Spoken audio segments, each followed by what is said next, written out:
Hi guys! Meron na naman tayo ng product dumating galing sa TikTok. Ito yung, yan, Mini 108 Massager guys. Pwede nyo siya dito. Pag stress ka, gagamitin natin. Mabubuksan na natin yung product. Ang laki ng ibag ko! Grabe! Yan talagang nakukuha kay Pupo. Nakakut mo. Ito? Ito yan siya. Ito yung nasa loob. Parang ano naman to? Buksan ganun. Try natin siya guys.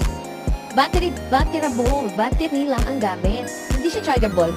Buksan natin. Open. Ay. Ito yung battery niya guys. AA. Wow. Pag na-low-bat siya, pwede mo siyang bilhan ng battery doon sa palengke. Magkano lang ang battery ngayon. Ayan. Bye. Ayun. Tapos, i-on siya. Twist mo lang siyang ganun. Ayun. Look.